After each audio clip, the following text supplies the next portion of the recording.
जो बयान है और फारूक भाई का वो सामने आ गया है। मैं हमेशा से कहता हूँ और आज फिर कह रहा हूँ कि ओहदे तो आने जाने होते हैं, कोई सारी ज़िंदगी उन पे बर्जुमान नहीं होता, लेकिन आप ऐसा करके जाएं कि लोग आपको याद रखें। उसी सिलसिले से हम चल रहे हैं। चाहे गवर्नर हाउस में 50,000 बच्चों का आईटी कोर्सेस जो कि अब कंप्लीट होने की तरफ जा रहे हैं, आज वो बच्चे $600 से $800 कमा रहे हैं। अगर उस पर किसी को तकलीफ़ है तो मैं कुछ नहीं कह सकता। आज गवर्नर हाउस के दरवाज़े आवाम के लिए खुले हैं, और जब हमने हैदराबाद में 80,000 बच्चों के आईटी टेस्ट लिए और आज उनके लिए हैदराबाद में जो आईटी यूनिवर्सिटी है वो बनने जा रही है, इसके बाद सक्खर और फिर आगे की तरफ, तो ये सिलसिला जब तक अल्लाह ताला ने इस मनसब पर बिठाया है जारी और सारी रहेगा। आवाम की खिदमत पर मैं यकीन रखता हूँ। सियासत हमने नहीं करनी। जिन माशी हालात से पाकिस्तान गुज़र रहा है वहाँ पर ये सियासत नहीं होनी चाहिए। बहरहाल गवर्नरशिप का रहना नहीं रहना जिनका इख्तियार है, ये बिल्कुल उनका इख्तियार है। मैंने कभी ख़ुद से ज़ाती तौर पर ना पार्टी में फारूक भाई यहाँ मौजूद हैं ये डिमांड की है कि मुझे ही रहना चाहिए, लेकिन अल्हम्दुलिल्लाह हम काम कर रहे हैं। और ये मैं आज आप मीडिया के भाइयों को बता दूं कि कल हमने 6:30 बजे कराची गवर्नर हाउस से एक प्रेस कॉन्फ्रेंस की थी, और उस प्रेस कॉन्फ्रेंस में ये मैंने कहा था कि इस बार 14 अगस्त जो कि बड़े जोश और खरोश से मनाया जा रहा है, गवर्नर हाउस में 1 मिलियन लोगों से ज़्यादा की शिरकत मुतवक्का है।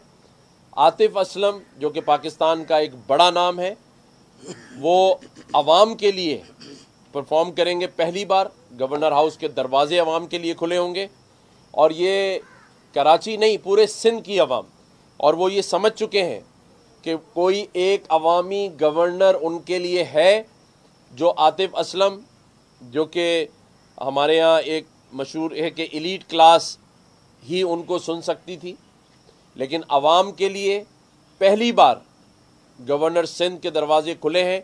आवाम के लिए आतिफ असलम आएगा, उसके बाद राहत फ़तेह अली भी आएंगे, उसके बाद आबदा परवीन भी आएंगी, अली ज़फ़र भी आएंगे, लेकिन सिर्फ आवाम के लिए।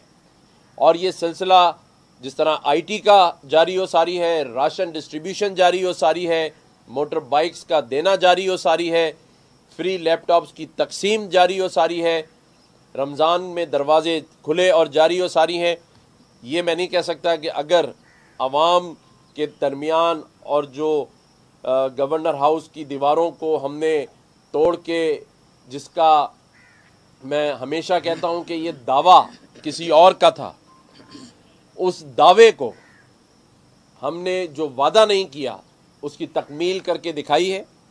और मैं ये समझता हूं कि ये अमल जारी और सारी रहेगा। लोग चाहे कितनी सियासत कर लें, सियासत हम बहुत कर चुके हैं, अब वक्त है आवाम को कुछ देने का। और अल्हम्दुलिल्लाह ये गवर्नर हाउस आवाम के लिए 24 घंटे खुला रहेगा। और इस किस्म के जो मैंने जैसे कहा कि 6:30 बजे हमने प्रेस कॉन्फ्रेंस की, और 8 बजे एक मखसूस टिकर चलना शुरू हुआ। तो ये मैं उन टिकर चलाने वालों को ये जवाब दे रहा हूँ कि मैं इन चीज़ों से घबराने वाला नहीं हूँ। 12 रबी अव्वल को अल्लाह ताला ने मुझे इस मनसब पर बिठाया है। आज से 3 महीने पहले इसी तरह से एक टिकर चला था, तो मुतवल्ली मदीना डॉक्टर नूरी कराची आके गवर्नर हाउस में 3 दिन क़याम कर गए। और जब कल ये टिकर चला है तो आज आपने देख लिया कि अल्लाह ताला ने इमाम मदीना को इस गवर्नर हाउस इस्लामाबाद में भेजा है।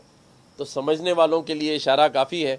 बाकी कुछ फारूक भाई बात करना चाहें तो करें। मैं तो सिर्फ यही इजाफ़ा करूँगा कि इससे पहले भी कई बार इस तरह की अफवाहें जो हैं वो गर्दिश करती रही हैं, اور یہ صرف افواہ ہے، اس میں کوئی حقیقت نہیں ہے۔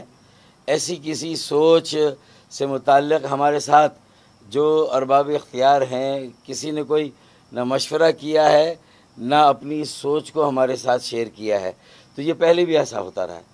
اور میں یہ بھی کہوں کہ بغیر سرکاری وسائل کے، بغیر قومی خزانے پر بوجھ ڈالے، اگر گورنر ہاؤس میں کوئی آئی ٹی کا انسٹیٹیوٹ قائم ہوا، 50,000 بچوں کو جہاں مفت تعلیم دی جا رہی ہے ایڈوانس آئی ٹی کی، اور اس کے علاوہ مفاد عامہ کے اور عوام کی فلاح کے سینکڑوں اور کام ہو رہے ہیں، یہ میرے خیال میں عوامی گورنر کامران ٹیسوری بھائی کا ہی خاصہ ہے، اور ہمیں کہیں پر یہ مثال یا یہ عمل نظر نہیں آتا ہے۔ تو سب سے پہلی بات تو یہ ہے۔ پھر ان سارے کاموں کے ساتھ ساتھ جو ساکھ ہے جسے کریڈیبلٹی کہتے ہیں، اور جو قبولیت ہے جسے ایکسیپٹیبلٹی کہتے ہیں، زندگی کے تمام شعبہ جات میں، تمام طبقات میں اگر کسی گورنر کی ساکھ اور قبولیت قائم ہوئی ہے تمام طبقات میں یکساں طور پر، تو وہ بھی کامران ٹیسوری بھائی کی گورنرشپ کی اور ان کی ساکھ اور قبولیت قائم ہوئی ہے۔ اور ہمیں اس بات پہ فخر ہے کہ یہ عوامی گورنر تو ہیں، عوامی گورنر بنے ہیں، لیکن یہ ایک عوامی جماعت ایم کیو ایم پاکستان کے گورنر بھی ہیں، اور ایم کیو ایم پاکستان کے نامزد کردہ گورنر ہے، تو ہمارے لیے اس سے بڑی اعزاز کی اور کیا بات ہو سکتی ہے۔ تو یہ میں نے کہا کہ مجھے موقع ملا تو میں بھی یہ آپ کے سامنے سے۔ لیکن آپ کی پارٹی کا سیاسی سٹانس کیا ہوگا؟ کیونکہ پنجاب میں بھی گورنر کی تبدیلی ہوئی، کے پی کے میں بھی ہوئی، اس کے بعد جب حکومت بنی تو مسلم لیگ نون پیپلز پارٹی میں معاملہ طے تھے کہ کراچی میں مسلم لیگ نون کا گورنر ہوگا، اور اگر یہ ہو جاتا ہے تو پھر آپ پارلیمنٹ میں کیا رول پلے کریں گے؟ دیکھیں، یہ اگر مگر میں تو پڑھنے کی ضرورت ہی نہیں نا، جب تک یہ اگر مگر اس کو اسی طرح رہنے دیں۔ اگر مگر سے کبھی آگے بات گئی، اب تک تو یہ ہے کہ حسرت ان غنچوں پہ جو بن کھلے مرجھا گئے۔